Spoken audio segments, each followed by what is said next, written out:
दिन भर में हम कितनी बार लाइक, शेयर और सब्सक्राइब करें, सुनते या पढ़ते हैं? शायद गिनती भी भूल जाते होंगे। पर कभी सोचा है कि इन सीधे साधे दिखने वाले शब्दों के पीछे कितनी गहरी, सोची समझी स्ट्रैटेजी छिपी हो सकती है? तो आज हम इसी की पड़ताल करने वाले हैं। इस आम से रिक्वेस्ट के पीछे का पूरा मनोविज्ञान समझेंगे। ये जो लाइन है ना, ये हमारी डिजिटल दुनिया का एक हिस्सा ही बन गई है। इतनी कॉमन है कि हम शायद इस पर ज्यादा ध्यान भी नहीं देते। लेकिन ये सिर्फ एक मामूली सी रिक्वेस्ट नहीं है। ये एक बहुत ही पावरफुल कॉल टू एक्शन है, जिसे खास तौर पर हमारे एक्शन को प्रभावित करने के लिए ही डिजाइन किया गया है। तो सवाल ये उठता है कि क्या ये सिर्फ एक विनम्र सुझाव है, या फिर ये डिजिटल दुनिया में किसी से अपनी बात मनवाने का एक बहुत ही स्मार्ट तरीका है? चलिए इस कोड को परत दर परत खोलकर देखते हैं और समझते हैं कि आखिर ये काम कैसे करता है। अब देखिए, किसी भी असरदार बातचीत की तरह शुरुआत ही सबसे इंपॉर्टेंट होती है। ये जो पूरी लाइन है, ये प्लीज शब्द से शुरू होती है। और यकीन मानिए, ये कोई इत्तेफाक नहीं है। प्लीज शब्द का इस्तेमाल और साथ में वो इशारा करने वाली इमोजी, ये दोनों मिलकर बातचीत का पूरा मूड ही बदल देते हैं। ये एक कमांड को एक रिक्वेस्ट बना देता है, जिससे हमारे हाँ कहने के चांसेस कहीं ज्यादा बढ़ जाते हैं।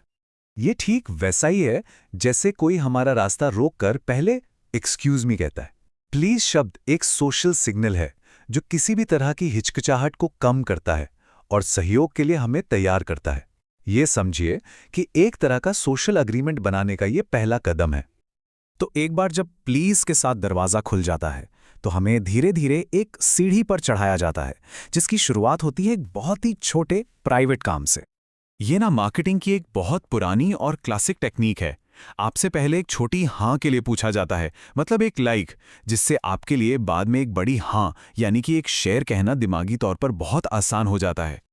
देखिए, एक लाइक सिर्फ क्रिएटर के लिए एक तारीफ से कहीं ज्यादा है। ये उस प्लेटफॉर्म के एल्गोरिदम के लिए एक बहुत पावरफुल सिग्नल है, जो उसे बताता है कि ये कंटेंट लोगों को पसंद आ रहा है। हर एक लाइक उस कंटेंट को और ज्यादा लोगों तक पहुंचाने में मदद करता है। जब हम कुछ शेयर करते हैं, तो हम असल में अपने दोस्तों और फॉलोअर्स से उसकी सिफारिश कर रहे होते हैं। हम एक तरह से कह रहे हैं, अरे ये देखो, ये बढ़िया चीज है। ये एक्शन हमें सिर्फ एक दर्शक से उस कंटेंट के लिए एक ब्रांड एम्बेसडर बना देता है। लाइक और शेयर तो चलो ठीक है, कुछ पल की बातें हैं, लेकिन जो अगला अनुरोध है ना, वो एक गहरे और लंबे समय तक चलने वाले रिश्ते को बनाने के बारे में है, जो सिर्फ एक लेनदेन से कहीं आगे जाता है। सब्सक्राइब बटन पर क्लिक करना एक तरह से भरोसा दिखाना है। ये कहने जैसा है, मुझे ये पसंद आया जो मैंने देखा, और मैं आगे भी इस सफर का हिस्सा बनना चाहता हूं। और बस यही वो चीज है जो एक बार के व्यूअर को एक लॉयल फैन में बदल देती है।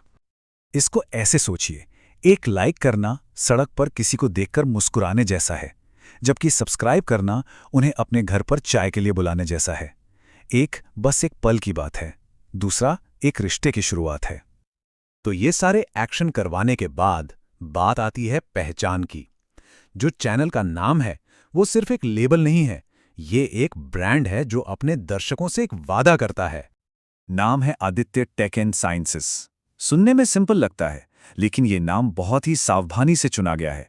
इसका हर शब्द एक खास तरह के ऑडियंस को अपनी तरफ खींचने और उनकी उम्मीदों को सेट करने के लिए है। आदित्य नाम का इस्तेमाल करके क्रिएटर तुरंत एक पर्सनल कनेक्शन बना लेता है। इससे पता चलता है कि भाई, पर्दे के पीछे कोई बड़ी कंपनी नहीं, एक असली इंसान है। और आज की डिजिटल दुनिया में भरोसा बनाने के लिए ये बहुत जरूरी है। फिर आता है टेक। ये शब्द सीधे उन लोगों से बात करता है जो प्रैक्टिकल सॉल्यूशन ढूंढ रहे हैं। ये एक वादा है कि यहां सिर्फ गैजेट्स के बारे में बातें नहीं होंगी, बल्कि उन्हें इस्तेमाल करने का कैसे भी सिखाया जाएगा। और फिर आखिर में आता है साइंसेस। ये उन लोगों के लिए है जो सिर्फ कैसे से खुश नहीं होते, उन्हें क्यों भी जानना होता है। ये चीज चैनल को सिर्फ एक रिव्यू चैनल से ऊपर उठाकर गहरी समझ देने वाले एक सोर्स के तौर पर स्थापित करती है। और अब आते हैं आखिर में, एक आखिरी टच जो इस पूरी बातचीत को एक बहुत ही पॉजिटिव नोट पर खत्म करता है, यानी कि आभार या धन्यवाद का एक छोटा सा इशारा। जिस तरह से रिक्वेस्ट प्लीज से शुरू हुई थी, उसी तरह ये हाथ उठाने वाली इमोजी के साथ खत्म होती है। और ये सिर्फ दिखाने के लिए नहीं है, ये इस पूरी बातचीत का एक सोचा समझा अंत है। ये इमोजी असल में बस ये कह रहा है, आपके सपोर्ट के लिए पहले से ही बहुत बहुत शुक्रिया। ये एक पॉजिटिव फीलिंग पैदा करता है और व्यूअर को वैल्यूड महसूस कराता है, भले ही उन्होंने अभी तक कुछ किया हो या ना किया हो। तो देखा, एक सिंपल से प्लीज लाइक, शेयर और सब्सक्राइब में विनम्रता, मनोविज्ञान और ब्रांडिंग की कितनी सारी परतें छिपी होती हैं। ये हमें याद दिलाता है कि सबसे ऑटोमेटेड दुनिया में भी इंसानी कनेक्शन आज भी सबसे ज्यादा मायने रखता है। और ये एक सवाल भी छोड़ जाता है, जैसे जैसे हमारी डिजिटल जिंदगी में एल्गोरिदम और ज्यादा हावी होते जा रहे हैं, क्या इन छोटे छोटे इंसानी इशारों की कीमत असल में और भी ज्यादा बढ़ रही है?